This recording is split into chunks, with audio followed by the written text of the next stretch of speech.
Well, we just got this bike for free. This thing is a monster.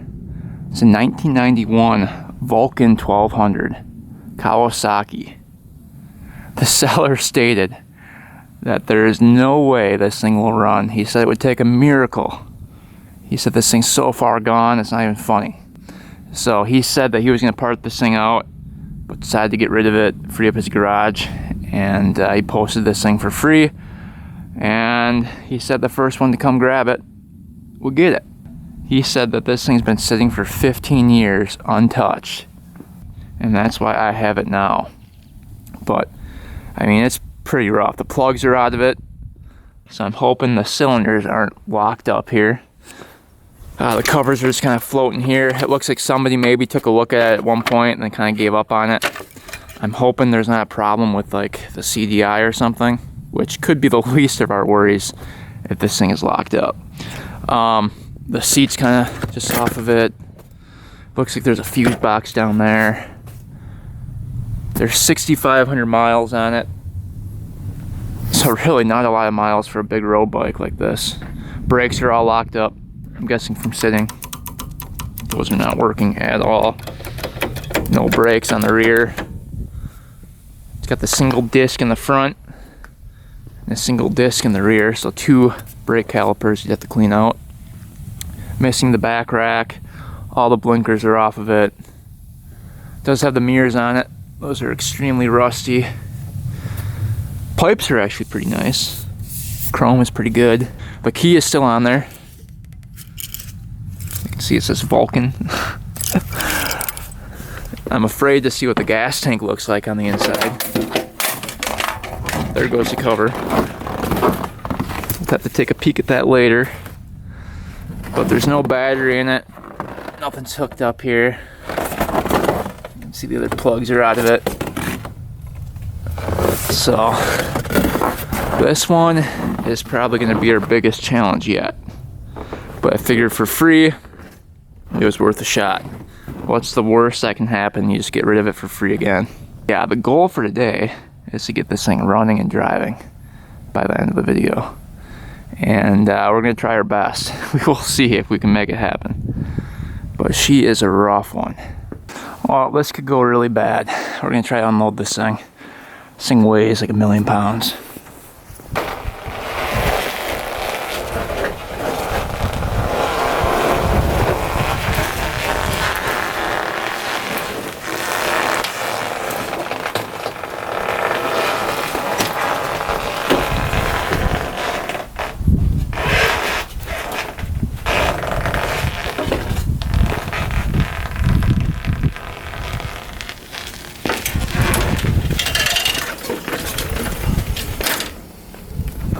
Well, that went way better than expected. Thought for sure we'd get going down here and we'd end up in the snow pile back here, but did pretty good. Look at the stance on that thing. Big boy.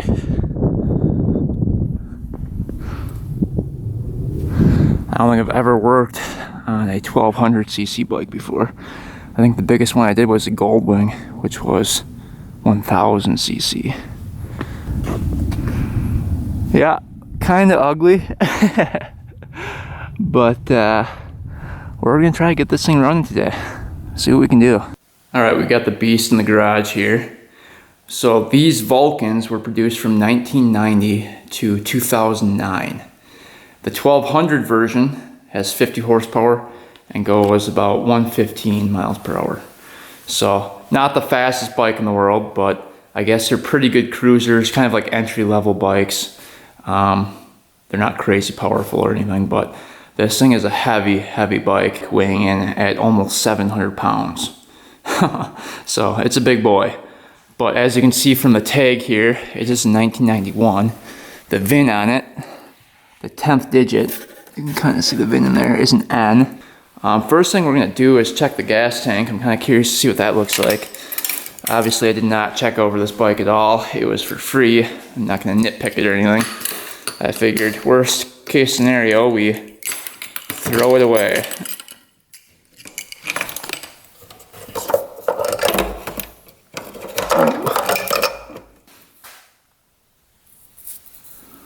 looks like it was lined with something, doesn't it?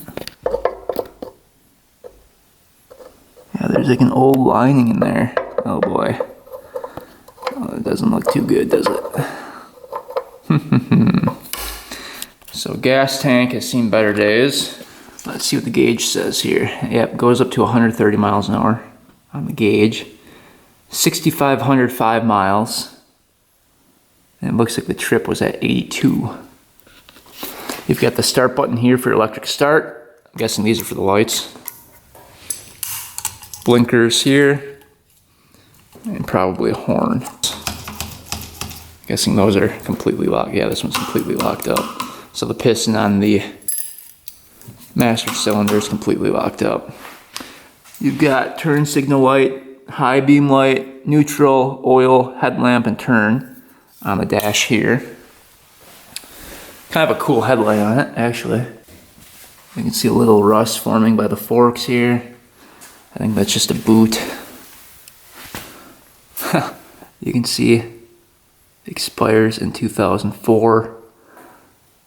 So maybe it was sitting longer than 15 years. That's the last sticker I see on it. So that would be 20 years, 21 years ago. Tires are all dry rotted. Looking pretty rough. It is shaft driven. You see the shaft going to the back wheel. So hopefully we don't have any issues with that thing. Oh boy, the carbs look horrible.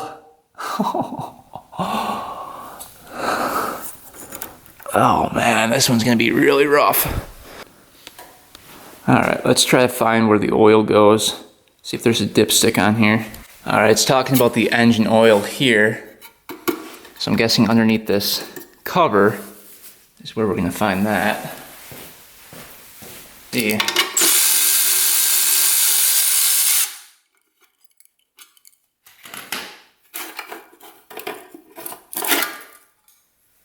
Huh. That looks like the coolant level, doesn't it? Oh. It just broke. Awesome. Everything's so brittle on it. It's been sitting outside in the sun, it seems like.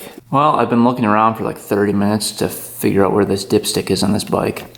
And I cannot find one. All I can find is the oil window right there. And it looks like it's completely filled up with oil. So there's definitely oil in the bike, which is good. All right, taking a look at the connections here. Going to the fuse box. You can see it doesn't look too good. And then right here, this wire looks like it was melted at one point. And this is all breaking apart in here. Oh, that is rough. I don't know why all the plastic's just falling apart on here. That's crazy. Look down here by the CDI. All the plastic is just breaking apart. Oh. So I think this thing was sitting outside for a long time. But the battery connections are right here. You got your positive and your negative is right here. Ah, look at all the plastic. What the heck? That's not good. So we can hook up a battery to those two things. Get something to light up here.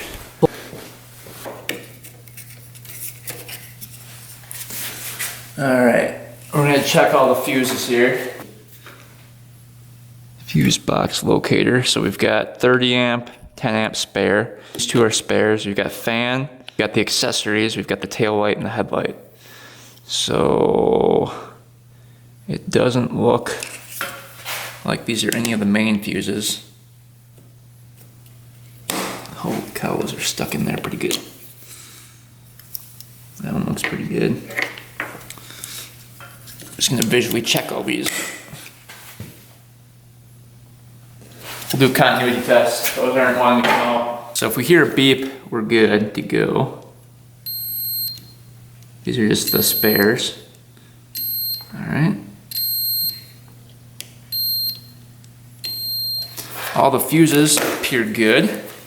So the positive wire goes directly to the solenoid. right here. So I think there's a fuse in here. It's probably the main fuse. Ooh, look at that switch. That's all corroded in there. Not looking too good. Fuse. Right there. We'll test that one out. Doesn't look horrible. Just gonna spray some WD-40 in there.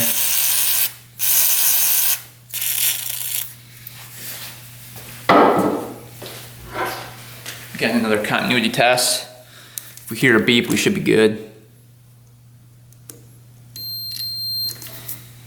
That looks good. Get that back on. Just kind of wiggle that around, trying to make a good connection here.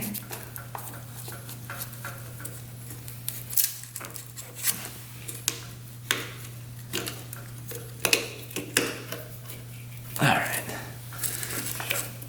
Now the positive wire comes up to here, and it should flow down to that part of the bike. Alright, we've got the jumper pack. Here we go. Make sure that doesn't hit the frame anywhere. Got negative there.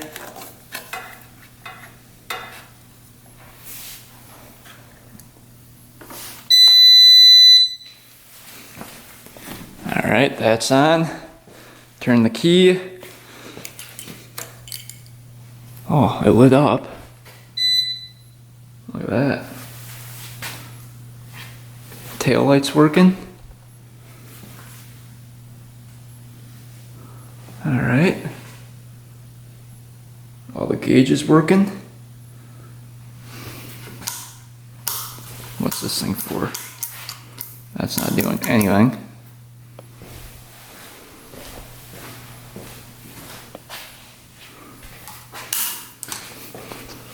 That is also not doing anything. And that's for the blinkers. The blinkers aren't on there. See if the start button works. New. Guessing the brake has to be held in or something.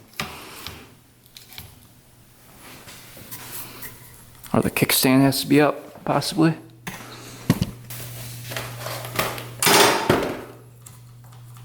Nope. That's not working.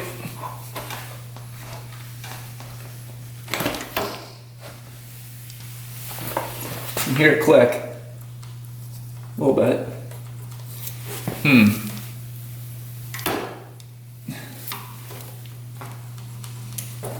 You can actually hear it click.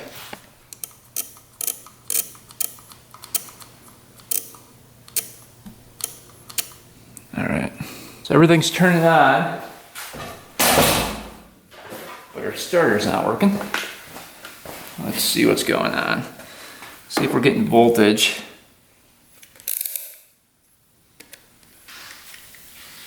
Negative and positive.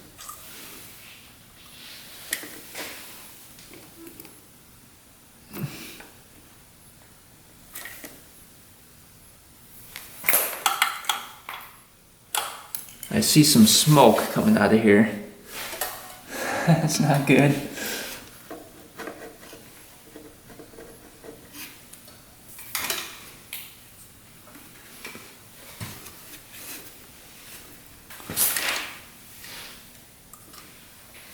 Getting 12 volts there.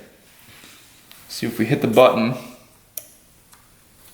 If we get 12 volts over here.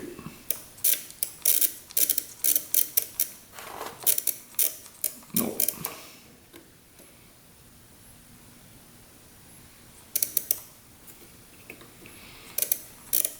We're not getting anything from that solenoid.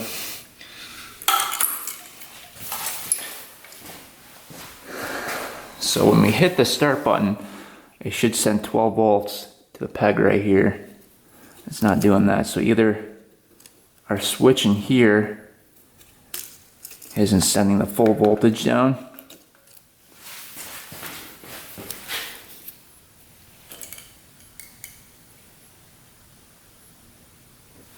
Maybe it's a ground issue too. I still see smoke. Alright, what we're going to do is test the actual solenoid switch.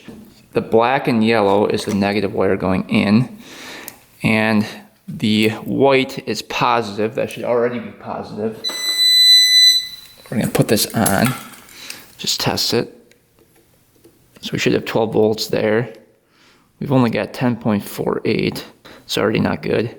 But we should have voltage here when we click the start button. We've only got 6 volts. We should have 12. See that? So something's going on with the solenoid. And we should have more than the 10 right there too. We should have 12 from different places, so it's a little worrisome.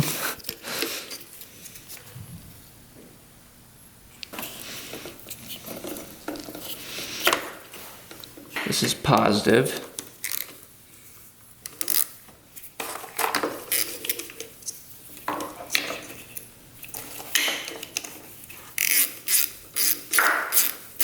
Positive when you hit the button.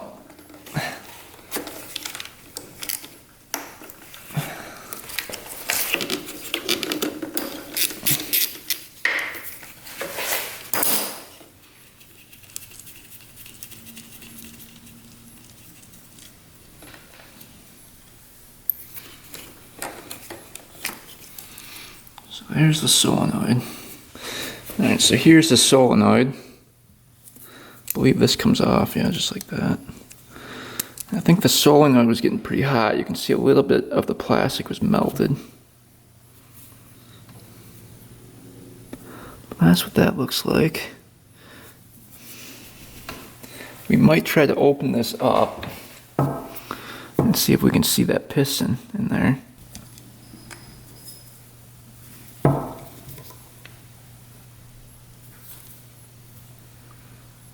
Alright, we got this free here. This thing should come apart now. I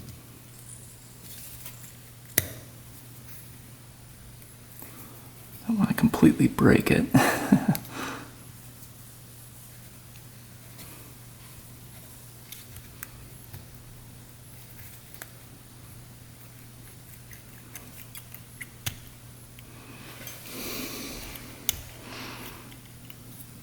Ooh.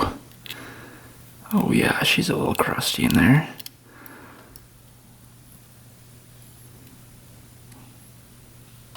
Holy cow, is she crusty.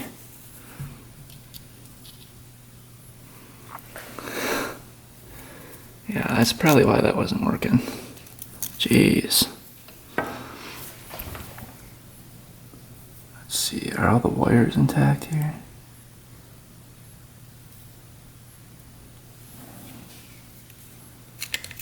Yeah, there's no way that was working properly. Not making contact the way it should.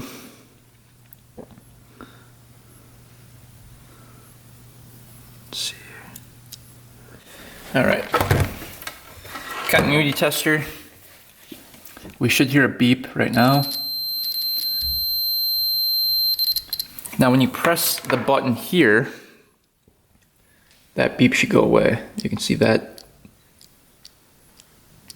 compresses like that.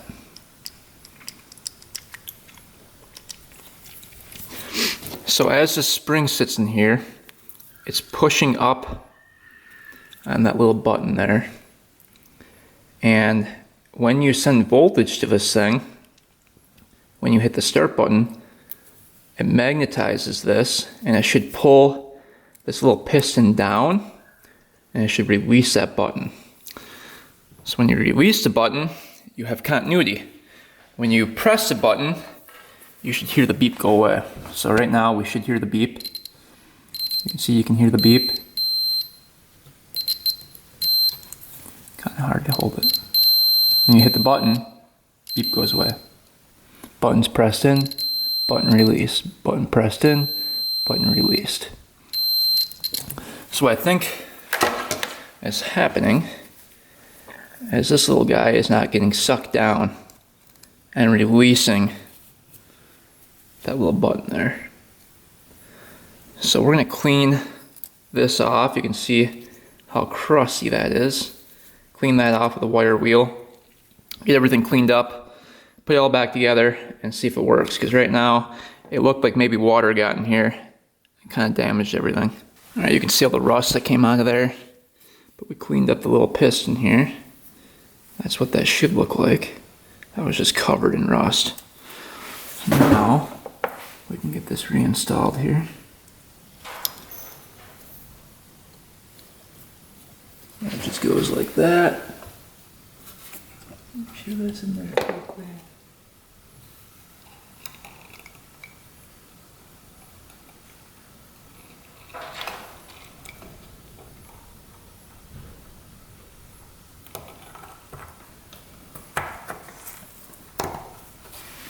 Just like that. All right, let's try this again. Solenoid's hooked up. Turn on the jumper pack, turn on the key. Hopefully it doesn't smoke here. See what happens. Push the start button. Doing the same thing.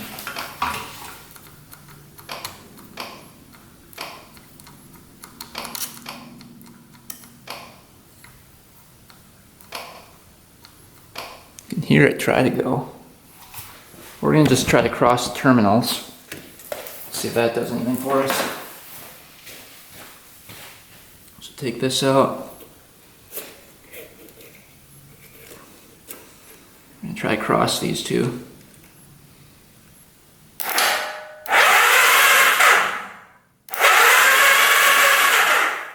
Alright, so that's working. You can hear the starter go. It's very slow. We can hear that go. So the starter is working, it's just the solenoid not working. Alright, we're gonna manually put power to the yellow and red wire going to the solenoid. Because for some reason we're not getting enough positive power to make this switch over. Right now we know that when you cross the terminals here, the starter turns on and rotates the engine. But when you click the start button, it's not sending enough voltage down here to cross that bridge. It's like 6 volts, it should be 12. So either our start button isn't making good contact, or the actual solenoid is junk, which definitely could be the case. So let's just hook this up to positive here.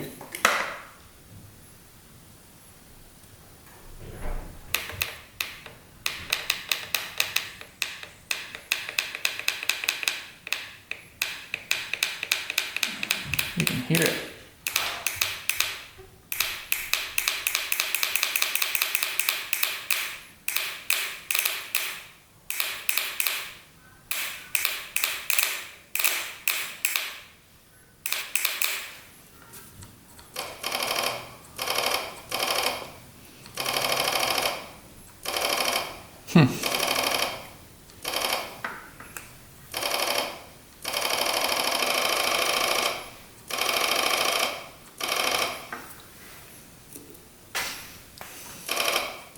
So we're not getting any voltage down to here anymore.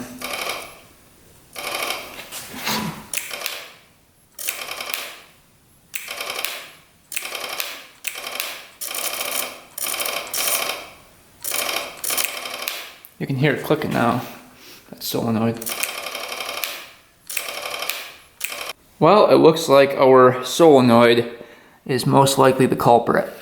So we are not getting any voltage to this peg here, which would be sending it down to the starter. The only way to get voltage from this peg to that peg is by crossing it with a screwdriver. So internally, I think something's going on as to where it's not releasing that piston far enough. So what we're gonna do now is get some penetrating oil down the cylinders, get some spark plugs in, and see if we have any spark when rotating this engine over when we cross the solenoid. I'm honestly surprised that this thing even rotates. penetrating oil going in.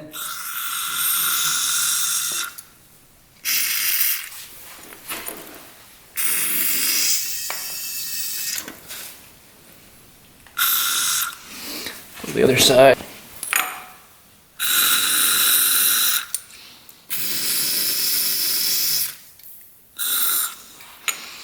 All right, get some plugs in there.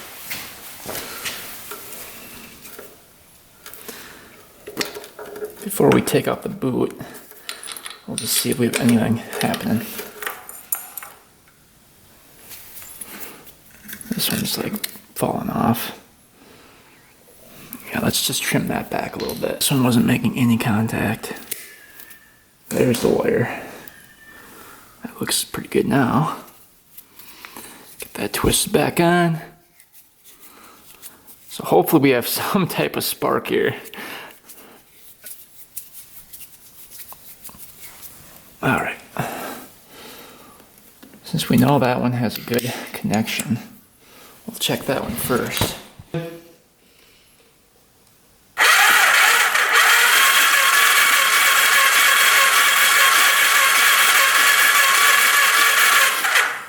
Not seeing any spark whatsoever. Of course, right?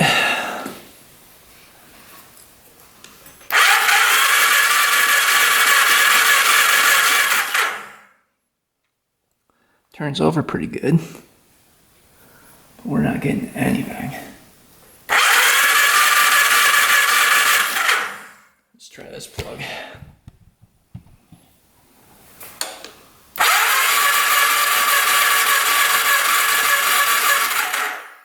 Nothing. Let's try this setting. We're not getting anything. I wonder if the clutch has to be held in. I'm just going to disconnect these safety switches here.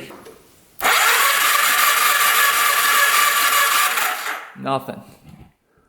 We're going to try getting this thing off the kickstand.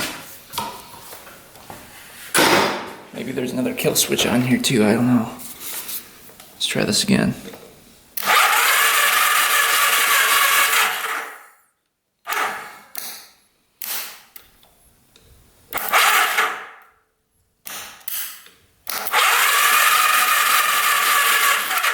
Not seeing anything.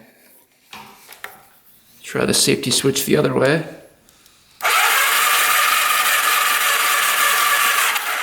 Nothing. Maybe that's an on-off switch.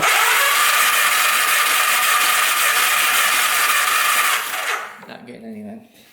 Alright, we're gonna take all these boots off and check them. Yeah, no wonder I can't see any wire exposed at all.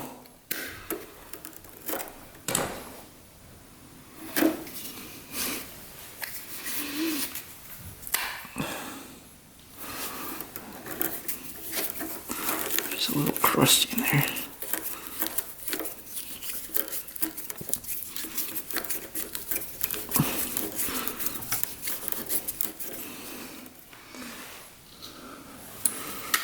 Alright, then this one over here looks to be just as crusty. Wire's exposed on that one. Cut that back just a little bit.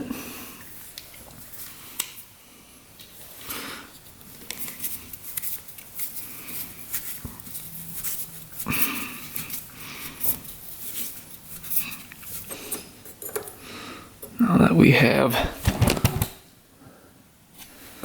wires connecting to where they're supposed to. One more time. No spark whatsoever.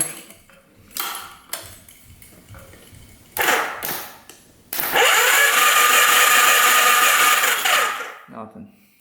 Alright, the clutch safety switch right here. We bypassed that by connecting the white and black to the black. And we did a continuity test to see which wires were touching when the switch was on and off. When you pull in the clutch lever, that lets out that little tab right there. See how it goes in and out? And that told me that the two wires on the ends, that one in there and that one right there, that voltage is flowing through the two outside wires when the clutch was pulled in. So that's how I knew to connect the two outside wires together. So that bypasses that switch. Down here, we've got the kickstand switch, the safety switch. We're gonna take that out and bypass it. That could be faulty. To get those out.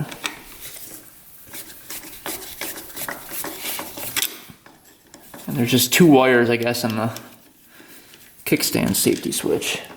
And we just tie those two together. And hopefully, we then have spark.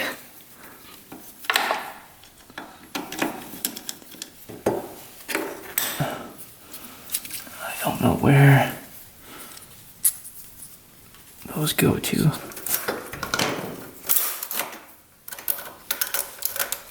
Got a green and yellow and black and yellow wire here.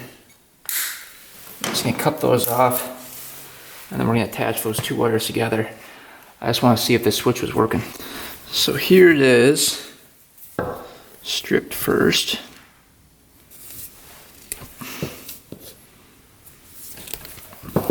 We'll hook that up to our continuity tester.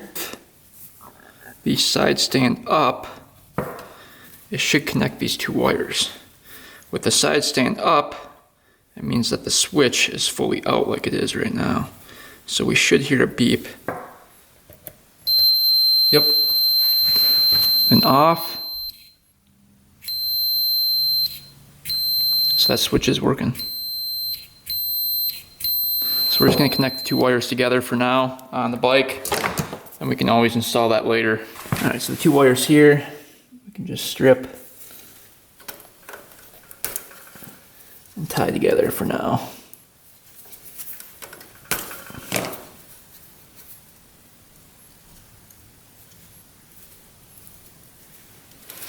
Alright, those are tied together, bypassed. Let's see if we have spark yet.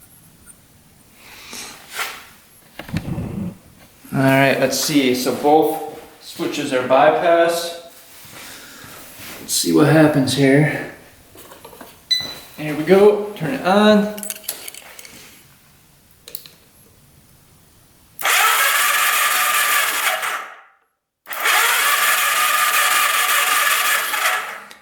Not seeing any spark. Not good.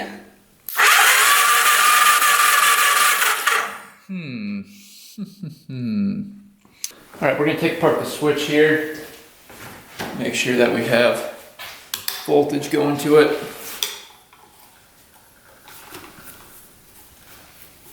Because the wire to bypass goes directly into here.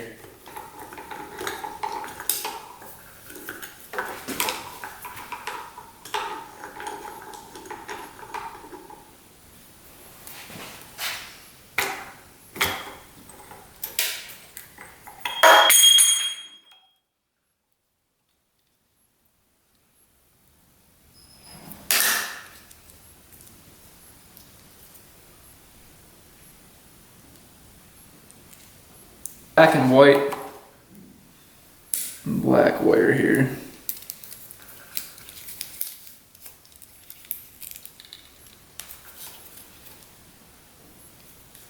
So you can see right here, get the black and yellow and black wire right there. Those two are connected and bypassed. That goes up to here and into the headlight area. So I'm wondering if somewhere along the way it's not bypassed. Let's try to get this tank off.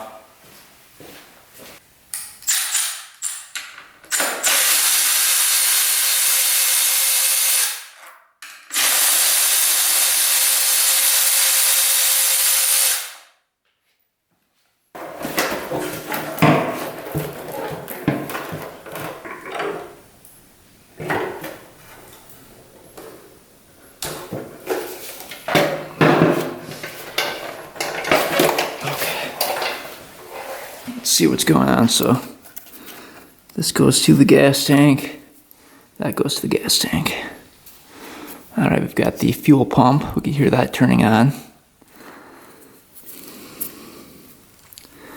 This looks like the main wiring harness. We've got black and white, red, black and yellow. It looks like the ignition. And that goes down. Let's see where the coil's coming to. The coils are right down here. Maybe we can take a look at the CDI, take that off and make sure all these connections are good here. I think we can test the safety switches there as well. Make sure the black and white and black are getting good voltage. Check this out. Because the wires going in are like super iffy. So maybe one pulled out or something here.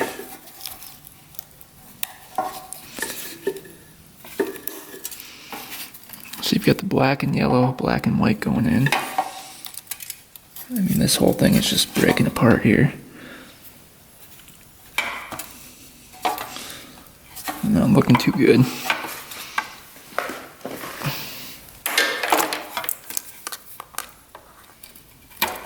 Oh, geez.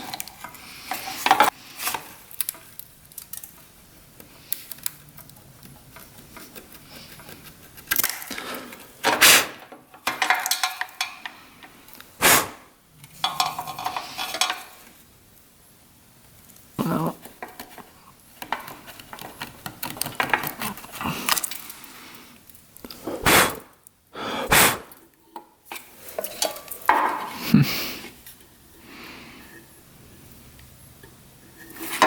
That one was a little pulled out right there. That one looks like a ground. Just gonna spray a little WD-40 on those. The whole thing is just really in rough shape. Okay, we're gonna make sure all these are in place here. That looks good. Get that one in. Make sure all these are making good connections here. We've got the yellow and black here, the black and red here, and the straight black here. We're not getting that. And I believe these are grounded out. Let's test them. Yep. So I'm touching one end to the frame over here, one end to the black wire. Now this black and yellow one should be grounded out as well. But I'm thinking maybe it's going through here and not grounding that out. So let's just see. I'll turn the ignition on. It's not grounding that out. Not hearing a beep. Let's see what the red wire is doing. Nothing. Not hearing anything. Oh, there's something. Look at that. Two wires together, the black and yellow. Now I was seeing something. Maybe my eyes were just playing tricks on me. There we go.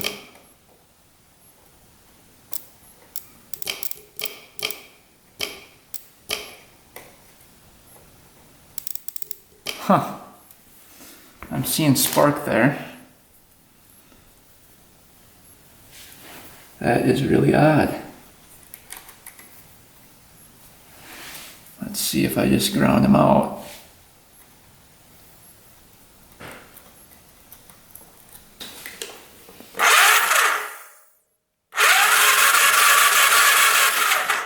Not seeing any spark now. What the heck? Alright, so every connector is good here. Not a single issue with that. We're going to put that back on. It definitely could be the CDI causing issues. Maybe there's a short at one point and just shorted out the whole CDI box. Alright, I noticed that the battery was getting kind of low. We're going to use our better jumper and see if maybe we're just not getting enough voltage from the battery jumper pack. I know some engines like to really spin fast to produce sparks, so maybe that's the problem. I'm just throwing out ideas here. I kind of out of options here. All right, let's try this one more time. We're hooking up a new jumper pack to it. This is gonna spin it a little faster. Be on. Try crossing the solenoid. Oh, that's spark. Oh yeah. I think it was the jumper pack the whole time. That is crazy. Oh, I don't think it was spinning fast enough. Yeah, this is getting spark. Wow. Wow, wow, wow. Let's see. We've got spark on that cylinder. Let's see this one. Great spark. Let's see if we've got it over here. Crazy. Oh, that's really good spark. Wow. I believe it was just the jumper pack. Great spark. Wow. Well, it was that jumper pack. That thing wasn't cranking it fast enough to produce spark. We put the faster jumper on and it's sparking on all cylinders. Huh. Wow, wow, wow. I cannot believe that worked. So now we can move on to compression. So looks like the throttle is locked up. So we have to test this compression without the throttle pulled in. All right. So if we have compression, we might be a muck here. All right, let's see what we get. Remember, this is without the throttle open. So it might be a little bit low. Should be a little bit better now.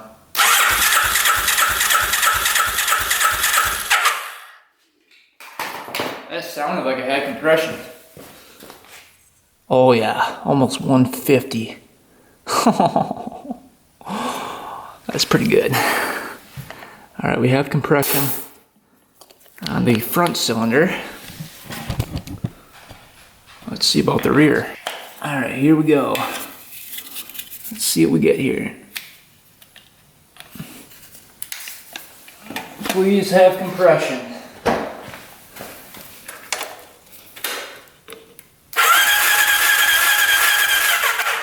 Nothing.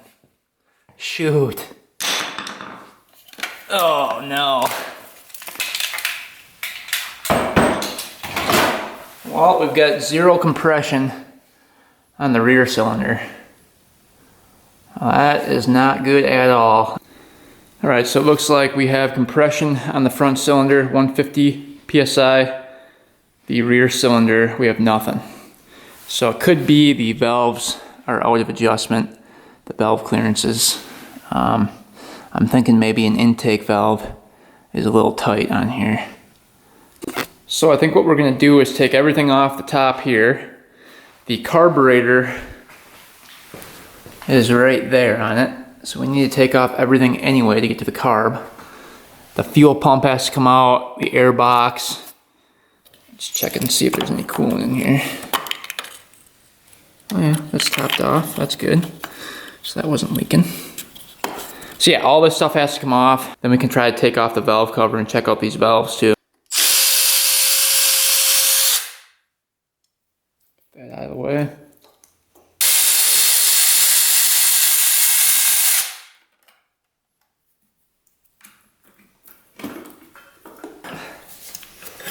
Well, if you can just rip this thing right off.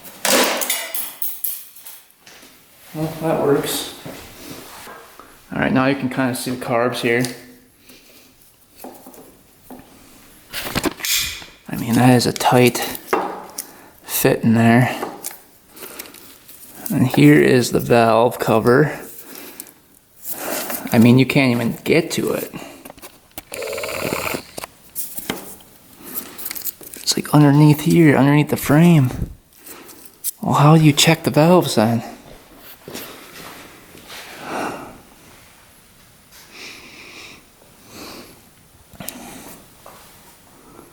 Yeah, that does not look easy. It's almost like the whole engine has to come out of the frame. Alright, looking at the top of the valve cover here, I don't think you can take off the valve cover without taking the whole engine out of the frame. I just don't see a way that's possible, because there's no way that bolt's coming out right there without taking this whole engine out. That is a really bad design. And then look at that bolt. That one's right underneath the frame. Well, what the heck? Is that really how they made this thing? If anyone knows in the comments, let me know, but I don't think that can come out. I think the whole engine has to come out. So for now, we're going to try to get the carb out and clean that up first.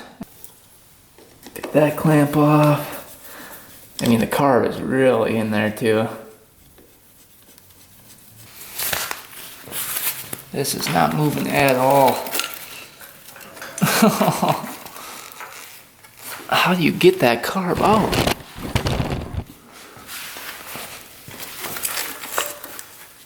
Because you can't pull it this way. I guess from that way, possibly.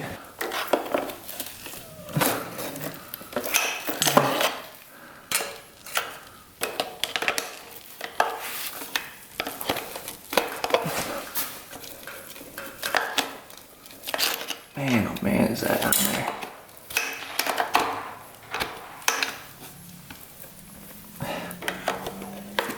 There we go. Kind of popped free a little bit. Now just this side.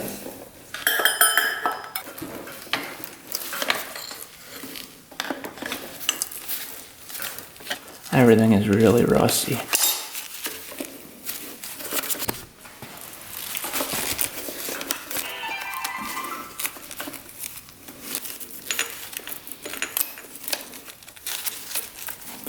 Cables are stuck.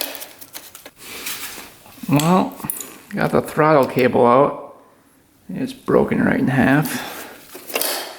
Fun, fun. So that's why that wasn't working. Come on, baby. Let's see if we can pull these through now. I have to say, this is by far the hardest carb to take out of any bike I've ever worked on. This is absolutely horrible. I had to take off the diaphragm on the right carb. She still doesn't want to come out. Come on, baby. Why is it getting caught on now? Holy cow. I don't think there's any way to take this carb out. I've been working on this for like an hour. Oh man. That was horrible. That was absolutely horrible. There's so many lines going to this thing too. Breather hoses and lines. This is all for a bike that makes only 50 horsepower. Like, why would they over-engineer this thing? It doesn't need to be like this. It is absolutely horrible to work on. Get this line off of here. I'm about ready to throw this whole bike in the garbage here. Oh my gosh. Look at these carbs. That isn't there. Doesn't help that the boots are like rock solid too. Yeah, there's not a lot of room to work in there at all. So going through the top was the best option, it seemed like. Well, let's start tearing into this thing. It's a weird carburetor, I can tell you that right now. No, that's broken right there.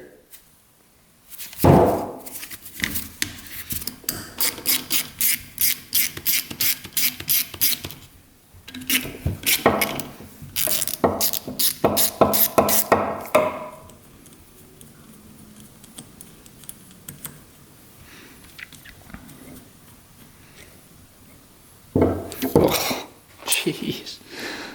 Oh man, that's like tar.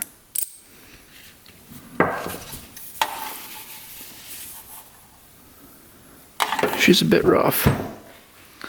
Yeah, that would have never started. Wow.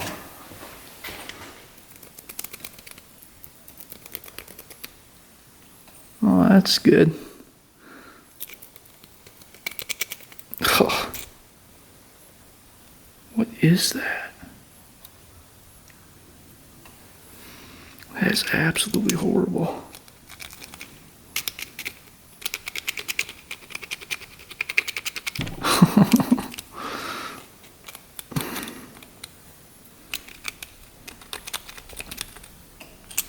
That's pretty bad. I haven't seen carb this bad in a long time.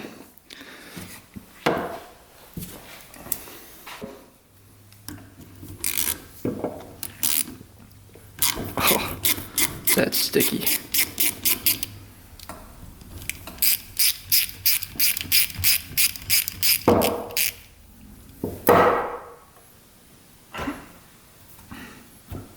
Oh man, is that crusty? I think that's a little plugged up. Definitely gonna need the ultrasonic cleaner for this one. Wow.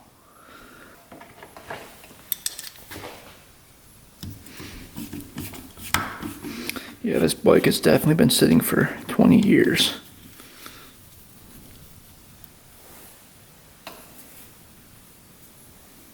Completely plugged up pilot. It's as bad as they get. Every passageway is plugged up. It's not looking so good.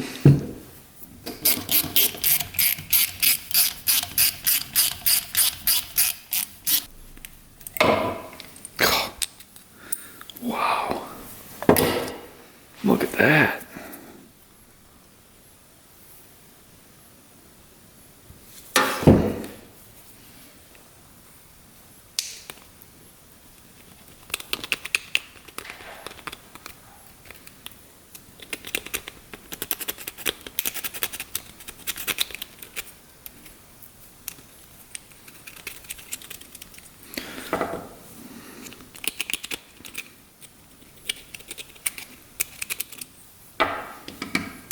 Unbelief.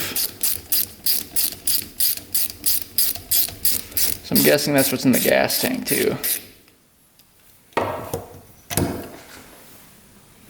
Just completely plugged up.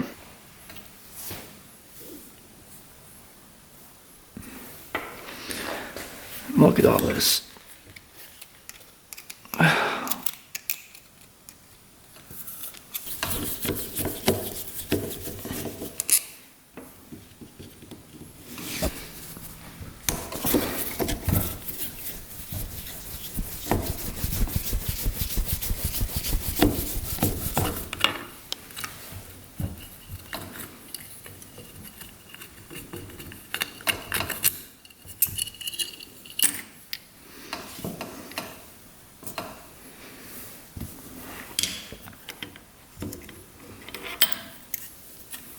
Diaphragm looks pretty good.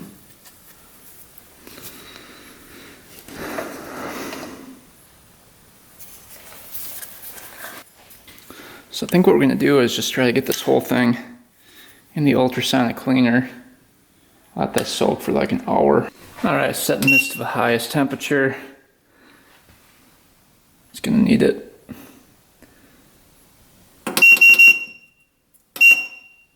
Start that. Let's go to the highest time, 30 minutes. Using some simple green solution here. Dump a lot of that in.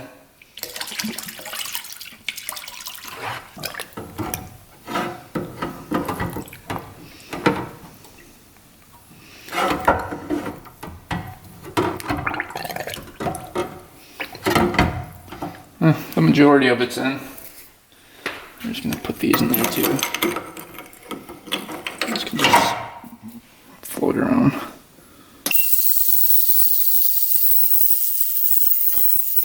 Alright, after about an hour, carburetor came out of the ultrasonic cleaner. You can see looking pretty decent.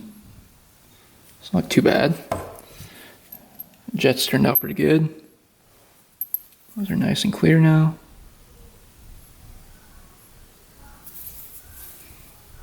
You can see all the way through the jet there. And then the pilots. So we're gonna put everything back together, get this thing back on the bike, and see if she fires up here. All right, carburetor's back on. Remember, we kind of wrecked the hose there that connects to there, and I believe that connects to the fuel pump, and it pumps in gas through there. We're gonna try putting gas manually down the carb. We got the throttle to work, so the butterfly is opening. So we do have throttle. We're just gonna manually put gas down the carb here and just see if she fires up for a brief second.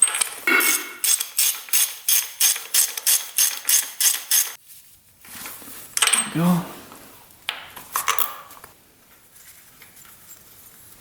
Oh, this cylinder doesn't have any compression, so I don't think this one will run, but we're hoping that the front cylinder does. One, still tight on there. Last plug going in. Plug that one in. All right, we're gonna get some gas down it.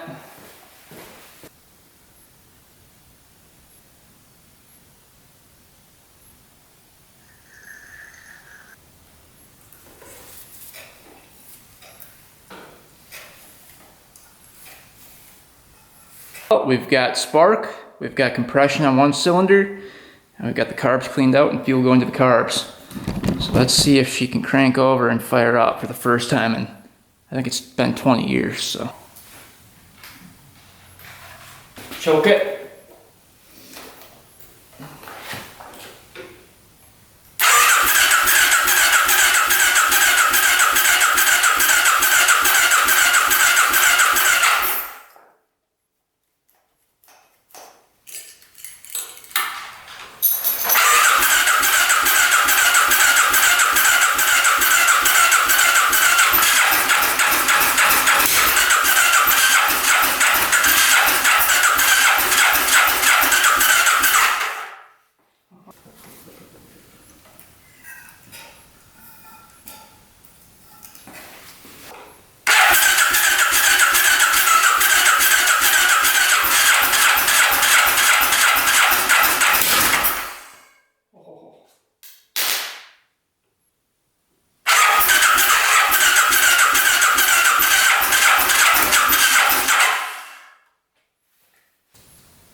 Really close.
She wanted to go.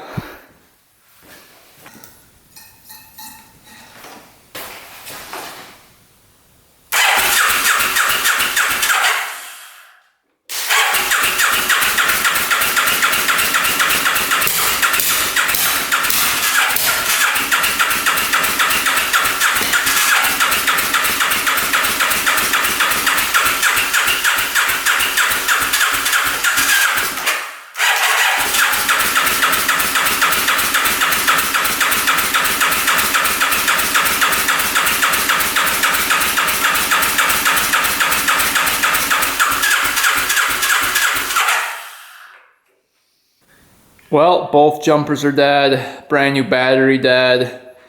This thing will not fire up. I've tried pouring gas directly down the cylinder, directly down the carb. All it does is backfire. So I don't know if timing is off, and that's why we have no compression on this cylinder. Maybe timing came off and it bent a valve. I'm not sure, but it's backfiring out of this carb. You can hear it popping. So I don't think she's gonna fire up today. So we're gonna have to take a break, come back and try it again. But we'll have to charge up all the batteries and try this again. It's close, but not quite. We've got good spark and compression on that cylinder. The carb needs a little bit more work, I think. The gas line going in right here broke off, so we can't get gas going into the float ball. All we can do is directly put it down the carb, and that should, you know, fire up briefly at least, and it's not doing that. It's just backfiring through the carb. Unfortunately, this one beat us today, but we're not giving up yet. So hopefully next video, we can dig into it a little bit further and try to get this one to fire up. For now, it stays a non-running bike. I was really hopeful today that we'd get this thing running and driving, but it's gonna need a lot more work to be roadworthy, like a lot more. And right now, I think we've put over 10 hours into this bike. So is it worth it? Probably not, but we're not giving up that easy. So next video, we're gonna try to fix up this carburetor a little bit better, diagnose that no compression cylinder. Might get a camera, look down there and check out what's going on. If we have to take out the engine, we'll take out the engine and see what's going on with the valves, because you can't get that cover off when it's in the frame. I've tried everything. But yeah, let me know what you guys think is wrong with the bike besides the low compression cylinder. I'm thinking it's possible that the timing is off. It's backfiring through the carb, maybe sparking at the wrong time, and that's why it's not firing on that front cylinder. But that's kind of what I'm thinking. So leave your comments down below what you guys think, and hopefully we'll figure this out next video. So thanks for watching, guys. Thanks for subscribing. Stay tuned for next video, and until next time, we are out.